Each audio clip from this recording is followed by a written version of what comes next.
Hari ini kita akan bacakan beberapa ayat Quran daripada kitab Fadilat Sedekah, bab pertama berkenaan Fadilat Infak. A'udzu billahi minasyaitonir rajim. Bismillahirrahmanirrahim. Alif Lam Mim. Dzalikal kitabu la raiba fihi. Hudan lil muttaqin.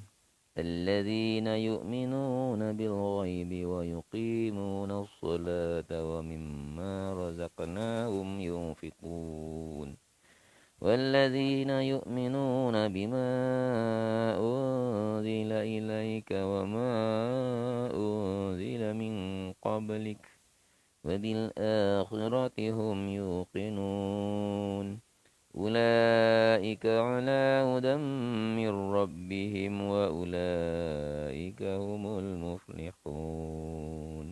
Sadaqallahul azim. Mafhumnya, Alif Lam Mim.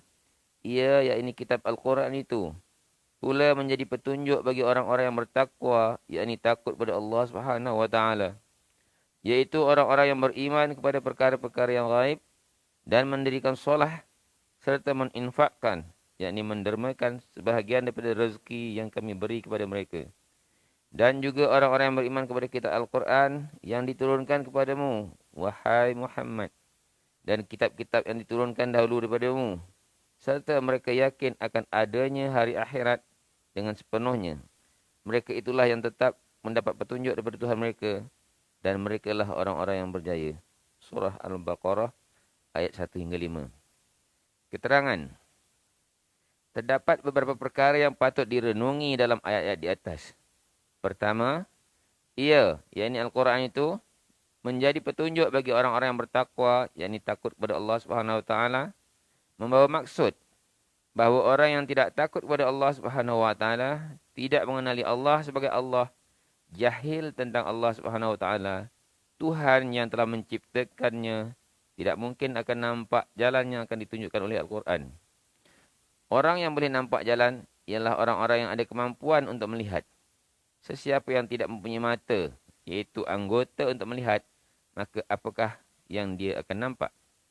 Demikianlah orang yang tidak mempunyai perasaan takut terhadap Allah SWT, maka bagaimana mungkin dia akan menghiraukan perintah-perintah Allah SWT? Kedua, dan mendirikan solah. Maksud daripada mendirikan solah ialah mengambil berat dan bersungguh-sungguh menunaikan solah dengan memberati segala adab dan syarat-syaratnya yang telah diterangkan secara terperinci dalam kitab Fadilat Solah.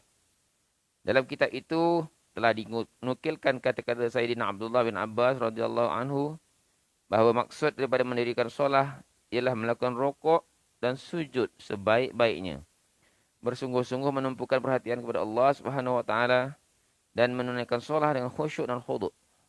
Hadrat Qatadah radhiyallahu anhu pula berkata bahawa yang dimaksudkan dengan mendirikan solah ialah memelihara waktu-waktu solah dan mengambil wuduk serta melakukan rukuk dan sujud dengan sebaik-baiknya. Ketiga, dan mereka lah orang-orang yang berjaya. Mendapat kejayaan ialah satu perkara yang hebat. Perkataan al-falah, yakni berjaya, yang ada di mana-mana pun di dalam Al-Quran, merangkumi makna kebaikan dan kejayaan dunia dan agama. Imam Raghib rahmatullahi alaih menulis bahawa yang dimaksudkan dengan kejayaan dunia ialah mendapat kebaikan-kebaikan. Dengan kebaikan-kebaikan itu, kehidupan dunia menjadi lebih baik. Kebaikan-kebaikan itu ialah umur yang panjang, kekayaan dan kemuliaan. Sementara kejayaan akhirat pula ialah 4 perkara, iaitu baqa, yakni keadaan kekal yang tidak mungkin ada kesudahan. Yang kedua, kaya yang tidak mungkin ada kemiskinan walau bayangannya sekalipun. Ketiga, kemuliaan yang tidak mungkin ada sebarang bentuk kehinaan. Keempat, ilmu pengetahuan yang tidak mungkin bercampur kejahilan. Apabila berjaya disebut secara mutlak dalam Al-Quran, maka ia merangkumi kejayaan dunia dan akhirat. Alhamdulillah. Mudah-mudahan setelah membaca dan mendengar keterangan berkenaan ayat-ayat surah Al-Baqarah yang pertama hingga kelima, kita dapat mengambil iktibar tentang kelebihan orang yang menginfakkan rezekinya. Mudah-mudahan kita dapat mengamalkannya secara istiqamah walaupun sedikit setiap hari. Dan mudah-mudahan kita mendapat maghfirah dan maghfiratillah insyaallah. Kita tutup majlis pada petang ini dengan tasbih istighfar. Subhanallah wa bihamdihi subhanakallahumma wa bihamdika asyhadu an la ilaha illa anta astaghfiruka wa atubu ilaik. Bismillahirrahmanirrahim. Wal 'asri innal insana lafi khusr illa alladhina amanu wa 'amilus shalihat wa tawassaw bil haqq wa tawassaw bis sabr.